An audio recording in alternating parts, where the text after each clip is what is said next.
Well, that was a hard act to follow, but thank you for the opportunity to get to talk a little bit about my path. When I was a junior and a senior here at Notre Dame, I worked with Thomas Merluzzi, who is a professor in the Department of Psychology. And Professor Merluzzi runs the Psycho-Oncology Research Lab here at Notre Dame. So psycho for psychology, oncology for cancer, so examining the psychological aspects of oncology. And Professor Merluzzi always used to say, you don't have to be Freud to figure out why I do what I do. When he was saying that, he was referring to the fact that he lost his first wife to breast cancer. And that motivated his research. He didn't have to think about unconscious processes. He didn't have to lie on a couch. That was his reason for doing his work. And I think that's true of a lot of people in my field, and it's true of me too. When I was 17, my mom was diagnosed with breast cancer. She went through surgery, chemotherapy, and radiation, and 14 years later, she's still with us, and in fact, she's gonna be embarrassed, but she's here today. Hi, Mom. Hi, Mom. And still doing well. And my mom inspires a lot of the work that I do. My goal is to improve quality of life for people with cancer, and I particularly focus on breast cancer. But my connection goes a little bit deeper than that. So not only is my mom a breast cancer survivor, my Aunt Anne, her sister, is also a breast cancer survivor, and my grandmother has actually survived breast cancer twice. Breast cancer runs in my family. Breast cancer affects the women in my family. And for those of you who don't know, a family history of breast cancer is the biggest risk factor for developing breast cancer yourself. And so in fact, the Society of Surgical Oncology defines somebody who's at high risk for breast cancer. One of the reasons to be at high risk is having multiple successive generations of family members with breast cancer. And that's me. So I am at about 3 times increased risk for breast cancer compared to the average woman. And my research actually also includes people who, like me, are at high risk for breast cancer.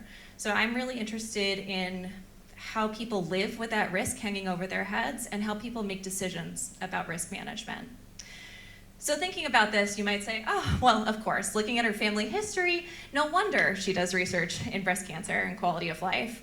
But if you had told me 15 years ago that I was going to be a clinical psychologist and that I was going to study cancer, I would not have believed you.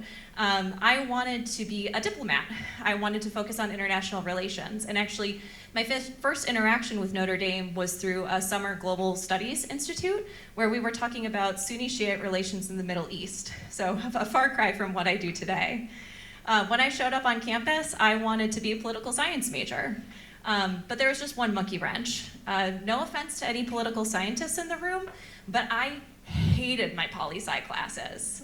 They were just not for me. And so I had an existential crisis. I didn't know what to do.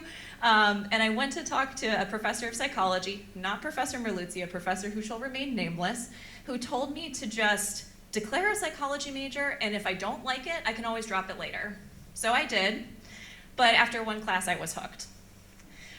Meanwhile, back in Rochester, New York, my hometown, my mom was participating in a research study at the University of Rochester Cancer Center. And she went to a study appointment with Luc Pepone, who's down there on the bottom left, and he's an epidemiologist. Now that's a term that most of us might be a little bit more familiar with these days, given the COVID situation. But at the time, my mom asked, what is epidemiology and how did you get into it? And he said that a lot of the people in his research group, including him, had a background in psychology.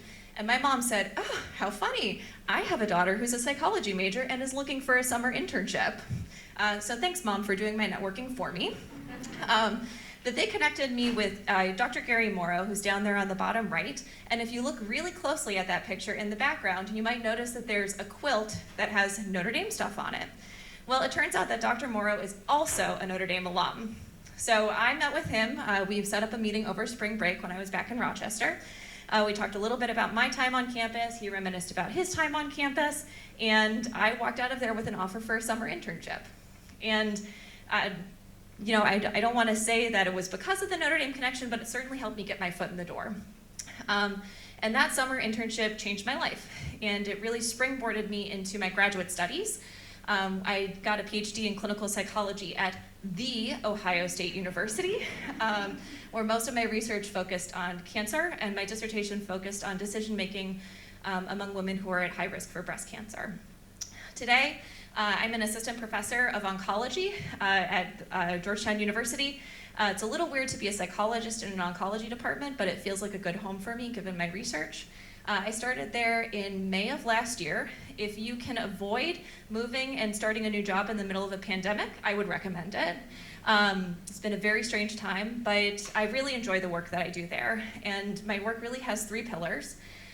Most of the time I'm doing research. As I mentioned, that really focuses on quality of life for cancer patients and decision-making and supporting decision-making among people who are at high risk for cancer. I also have an interest in health disparities and reducing health disparities in the context of breast cancer. But one of the other things that I like to do is I'm also an advocate. So as you can see from the selfie with Cory Booker, I spend some time down on Capitol Hill where I advocate for research funding, and particular funding for cancer research. And I'm also involved in outreach. That's probably one of my favorite parts of my job. So I'm involved in an organization called Letters to a Pre-Scientist, which pairs researchers and scientists like me with middle school students, mostly from underprivileged middle schools across the country, to help them understand what science is and to see themselves as scientists to try to reduce the drop-off in the STEM pipeline. And so we exchange actual physical letters 4 times a year, like this one. And it's really amazing to see students start to maybe see themselves as scientists in a way that they haven't before. If there's any scientists in the crowd looking at you, might want to think about signing up. It's a pretty cool experience. But all 3 of these activities, I think, are really underpinned by the liberal arts education that I received here at Notre Dame. I don't think I would be where I am today without that Notre Dame education, and it's been pretty cool to be able to come back here 10 years later to the place where it all started. Thank you.